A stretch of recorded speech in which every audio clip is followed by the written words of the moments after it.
Remember that fender rust from the previous video? Well, universal truth about rust, it is always worse than it looks.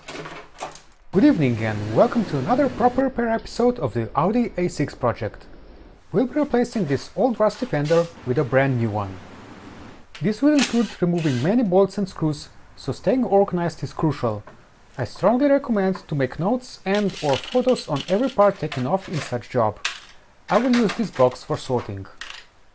The first screw I will take off is located between the door and the frame. One mistake I did on this job was doing it in the garage where I could not fully open the front door. I'll show you later why this is important. But for now, let's grab a T30 bit and undo the screw. They are generally quite tight. I say again, stay organized. 3 more are on the top. The last one was so tight I actually broke my swivel ratchet, which wasn't a proper tool to begin with. The screw still came loose though. You need to remove that rubber part and the top of the fender should now be somewhat loose.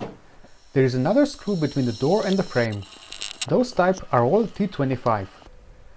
Now take a plastic prying tool and pop out this trim part all the way to the B-pillar. That will give you access to some more screws behind it. This is the one that you cannot do without the door fully open. Now raise the car and remove the wheel. Obviously loosen the nut bolts first if you don't have an impact wrench. Next step, remove the wheel arch / guard liner. I will not show you every single screw on this job, just remember that nothing needs to be forced out of its place, so if something is stuck, double check that you didn't miss anything. Workshop manual says to remove the bumper, however, I will loosen it only on one side and see if that works.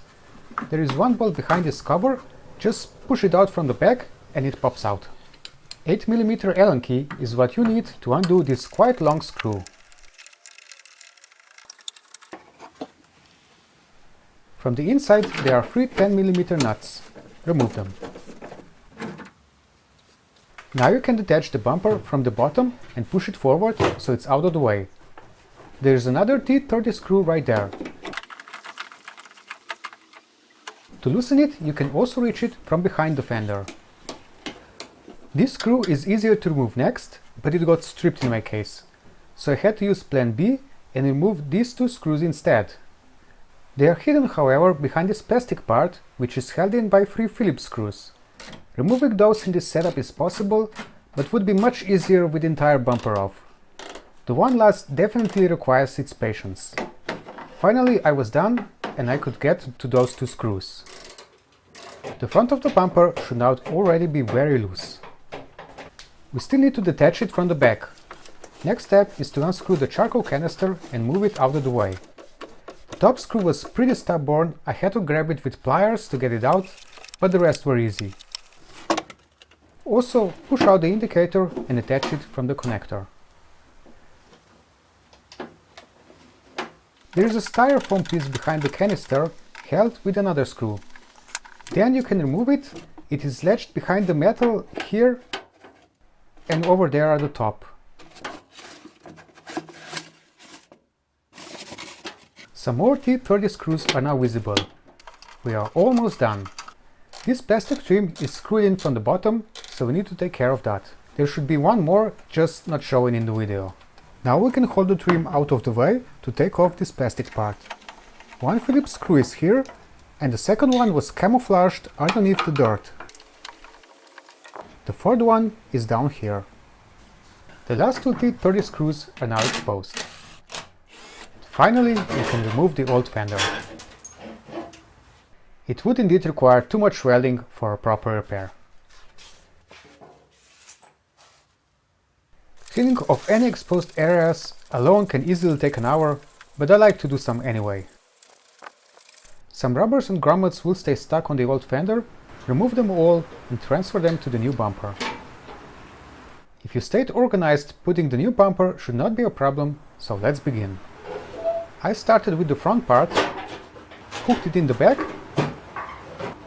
and made sure it was seated on the top. Now you basically need to screw the fender back to the frame. I suggest not to tighten any screw or nut just yet, as you might want to adjust certain gaps.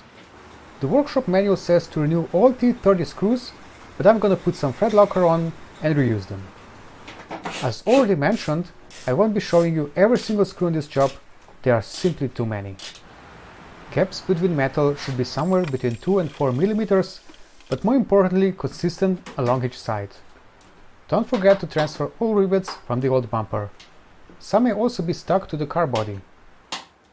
Torque top 3 screws to 15 and the rest of the T30s to 10 Nm. Spec for T25s is 1.5 Nm, I just go hand tight with those. Don't forget that plastic part. The bumper goes back in, push it in as much as you can by hand and then tighten the nuts from the back.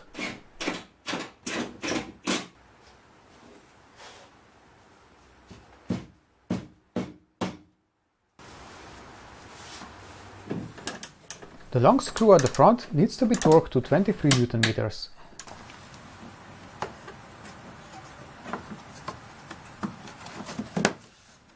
The grill part slides in easily once you give it a firm love tap. The fender looks quite straight with the body, yet that hole does not match with the body. Drilling a new one took some time, but I managed. Styrofoam goes back in, remember it hooks behind the body at the top. I've placed a new rivet in there so the charcoal canister cannot go flying around.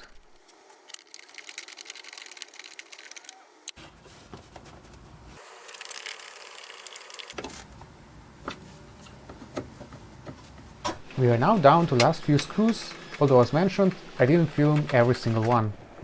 For the ones behind the door and the frame, you can use the good old paper towel trick.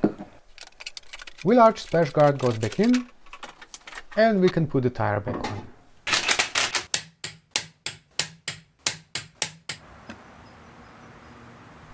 I have to say that I'm pretty satisfied with the result.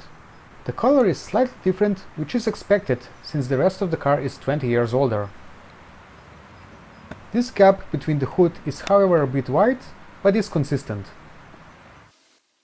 All in all, not too bad for an aftermarket, made in Taiwan item.